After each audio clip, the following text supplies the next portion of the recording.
Hello. नमस्कार दोस्तों, मेरा नाम है अजय कुमार साहनी और आप सभी लोगों का स्वागत है मेरे इस यूट्यूब चैनल साहनी कंस्ट्रक्शन में। तो आज की वीडियो में फ्रेंड डिस्कस करने वाले हैं टाइप्स ऑफ ब्रिक बॉन्ड्स के ऊपर। ठीक है ना, कि कितने टाइप्स के ब्रिक्स के बॉन्ड होते हैं, कौन से हमारे मोस्ट इंपॉर्टेंट जो है कंस्ट्रक्शन साइट के लिए, कौन सा बेटर है, कौन सा लोड बियरिंग है, कौन सा नॉन लोड बियरिंग है, पूरा डिटेल में बात करेंगे। तो प्लीज़ वीडियो को बड़े ध्यान से लास्ट तक देखते रहिए। ठीक है ना। एक जो नॉर्मल जो हमारे पास स्टैंडर्ड जो हम लोग नॉर्मल यूज़ कर रहे हैं इस टाइम कंस्ट्रक्शन साइट पे जो ब्रिक, उसका जो साइज है वो हमारे फ्रेंड है, लेंथ उसकी 9 इंचज़ है, विड्थ उसकी 4.5 इंची और हाइट जो उसकी है 3 इंचज़ है। आपको भी जो अपने कंस्ट्रक्शन साइट पे यूज़ करते हैं अप्रॉक्सीमेट यही साइज़ का आप ब्रिक यूज़ करते होंगे। ठीक है ना।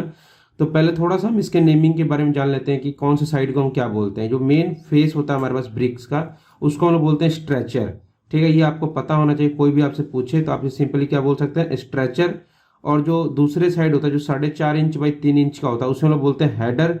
ठीक है ना। और जो टॉप में जो ये हमारे पास देखिए की टाइप का बना होता है, ये थोड़ा हल्का सा सब सेंटर में जो है हल्का की टाइप का बना होता है, जो कि जो भी मतलब कि ब्रिक्स के ऑनर होते हैं या जो भी होते हैं उनके नेम्स होते हैं या जो भी उनके फर्म के नेम होते हैं उस तरीके से मार्क किए होते हैं यहाँ पर। इसको हम लोग बोलते हैं फ्रॉग, ताकि ये जो है बॉन्ड्स के लिए बहुत ही अच्छा होता है। यहाँ पे मोटार के बॉन्ड्स के लिए बहुत ही अच्छा होता है। ठीक है ना। तो ये हमारे पास एक ब्रिक है जो कि इसकी जो है नेमिंग यहाँ पे बताया और ये साइज हमारे पास। ठीक है ना। और यहाँ पर देखिए बेसिकली जो मेजर जो है जो सबसे ज़्यादा यूज होता है कंस्ट्रक्शन साइट पे, ये जो 4 टाइप्स के बॉन्ड्स हैं। पहला स्ट्रेचर बॉन्ड है, दूसरा हेडर बॉन्ड है, तीसरा इंग्लिश बॉन्ड है और चौथा फ्लेमिश बॉन्ड है। जो मोस्ट जो इंपॉर्टेंट इनमें से बैंड है वो है इंग्लिश बॉन्ड, जो कि सबसे ज़्यादा जो है कंस्ट्रक्शन साइट पर यूज़ किया जाता है। और पार्टीशन के लिए स्ट्रेचर बॉन्ड। ये दो जो बॉन्ड है मैंने रेगुलर यूज़ किया और जो है सबसे ज़्यादा यूज़ होने वाली ये दो बॉन्ड है। ठीक है ना।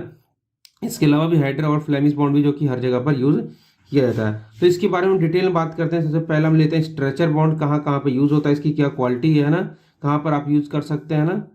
तो सबसे पहले हमारे पास है स्ट्रेचर बॉन्ड। स्ट्रेचर बॉन्ड में क्या होता है, सिंपल आपका जो होता है पॉइंट टू पॉइंट में डिस्कस करता हूँ। यहाँ पे देखिए, all layer are stretcher in which not include any header bond. जितने भी आपके जो है इसके लेयर होंगे वो सिंपल इस तरीके से ही आप जो इसके ब्रिक्स को लगा सकते हैं। सिंपल जो स्ट्रेचर फेस है वो आपको दिखेगा इस वॉल में, स्ट्रेचर फेस ही आपको सिंपल यहाँ पर दिखने वाला है। इसमें कोई भी आपका जो हेडर फेस है वो आपको नहीं दिखने वाला है। जो स्ट्रेचर बॉन्ड है उसमें आपको सिंपल इस तरीके से आपका ब्रिक वर्क होता है।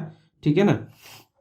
जो स्ट्रेचर बॉन्ड होता है उसकी जो स्ट्रेंथ है वो थोड़ी सी लेस होती है, क्योंकि इसकी जो थिकनेस होती है वो बिल्कुल 4.5 इंच होती है। ठीक है ना।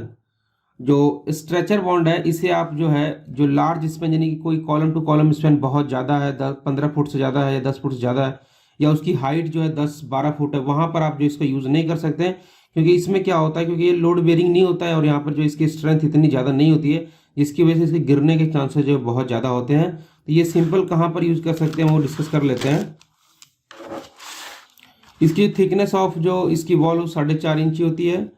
और स्ट्रेचर बॉन्ड और only used in frame structure, जो भी आपके फ्रेम स्ट्रक्चर होता है, यानी कि कॉलम और बीम ऑलरेडी स्लैब लगा होता है, तो वहाँ पर उसके पार्टीशन के लिए और उसके सिंपली एक क्लोजिंग के लिए, जहाँ पर आप एक कह सकते हैं पार्टीशन, जहाँ पे कॉलम वहाँ पे लोड बेयरिंग करता है, ये सिंपल एक पार्टीशन के रूप में आप इसे स्ट्रेचर बॉन्ड को यहाँ पर यूज कर सकते हैं। ज़्यादातर मोस्टली आप देखे होंगे इस जो है स्ट्रेचर बॉन्ड, आप बाथरूम की जितनी पार्टीशन जो जिसकी हाइट जो है 7 फीट होती है, वहाँ पर इसका जो है मोस्टली यहाँ पर यूज़ किया जाता है। इसके अलावा जो आप देखेंगे गार्डन में सिंपल जो है कहीं कहीं पर गार्डन में ये छोटे छोटे जो बाउंड्री वॉल है, जहाँ पे स्पैन छोटे छोटे होते हैं, बाउंड्री वॉल में इस स्ट्रेचर बॉन्ड का यूज़ हम लोग करते हैं।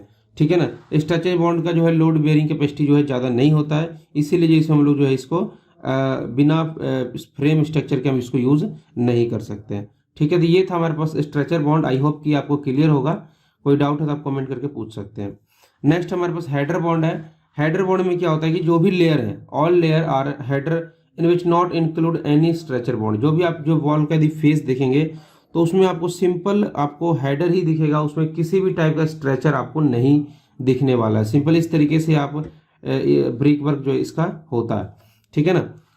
और जो हेडर बॉन्ड की जो विड्थ होती है वो 9 इंचज़ की होती है, फुल वॉल होती है। और जो हेडर बॉन्ड होता है वो स्ट्रॉन्गर होता है स्ट्रेचर बॉन्ड से। ठीक है ना। स्ट्रेचर बॉन्ड तो सिंपल 4 इंच 4.5 इंच का होता है, लेकिन ये जो हेडर बॉन्ड होता है वो 9 इंच होने की वजह से जो है थोड़ी से स्ट्रांग होता है स्ट्रेचर बॉन्ड के मुकाबले। ठीक है ना। नेक्स्ट हमारे पास है इंग्लिश बॉन्ड। ठीक है ना। इंग्लिश बॉन्ड में क्या होता है कि फर्स्ट लेयर होती है स्ट्रेचर बॉन्ड की, स्ट्रेचर कॉर्ड्स की, और जो सेकंड लेयर होती है वो हेडर कॉर्ड्स की होती है। ठीक है ना। और ये इसी तरीके से यूज होते रहता है अल्टरनेटिव, पहले स्ट्रेचर देन हेडर, फिर स्ट्रेचर देन हेडर, देन फिर स्ट्रेचर, फिर देन हेडर। ठीक है ना। इसमें क्या होता है हमारे पास फ्रेंड, इसमें वर्टिकल जॉइंट्स को मेंटेन करने के लिए, maintain vertical joints to use queen closer, ठीक है ना। यहाँ पर देखिए जॉइंट्स जो है बिल्कुल फेस, जैसे हमारा स्ट्रेचर का बॉन्ड है और हाउडर का बॉन्ड है सेम ना हो, इसके लिए लोग क्या करते हैं, क्वीन क्लोजर का यहाँ पर यूज करते हैं, ठीक है ना। और ये जो इंग्लिश बॉन्ड होती है इसकी थिकनेस कितनी होती है, 9 इंचेस की थिकनेस होती है लोड।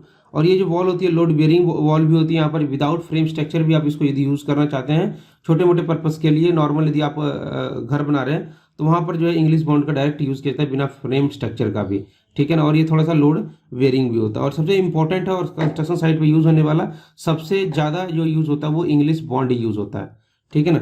नेक्स्ट हमारे पास है फ्लेमिश बॉन्ड।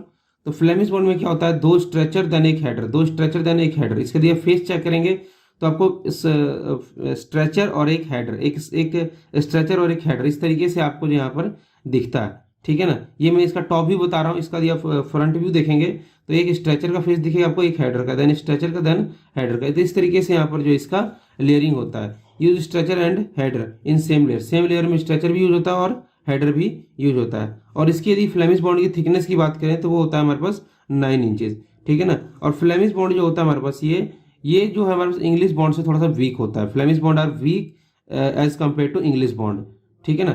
और ये फ्लेमिश बॉन्ड को जो है करने के लिए इसके वर्टिकल जॉइंट्स को मेंटेन करने के लिए बहुत ही ध्यान रखना पड़ता है। इसलिए इसको जो कोई आम नॉर्मल मैसन जो है नहीं कर सकता, इसके लिए स्किल्ड मैसन की रिक्वायरमेंट होती है फ्लेमिश बॉन्ड के लिए, ठीक है ना। तो ये था हमारे फ्लेमिश बॉन्ड। तो हमारे बेसिक जो है मेजर 4 तरीके बॉन्ड है, stretcher bond, header bond, Flemish bond और इंग्लिश बॉन्ड। तो ये 4 तरीके बॉन्ड है, ये बहुत ही ज़्यादा मोस्ट इंपॉर्टेंट है, नॉर्मल जो कंस्ट्रक्शन साइट पे यूज़ होते हैं। तो उम्मीद है ये वीडियो आपको पसंद आया होगा, समझ आया होगा। इससे टाइप का कोई डाउट है तो आप प्लीज़ कमेंट करके बता सकते हैं, मैं उसका रिप्लाई आपको बहुत ही जल्द दे दूंगा। तो वीडियो देखने के लिए आप सभी लोगों का बहुत बहुत धन्यवाद। Thank you for watching. मिलते हैं नेक्स्ट वीडियो, तब तक के लिए बाय।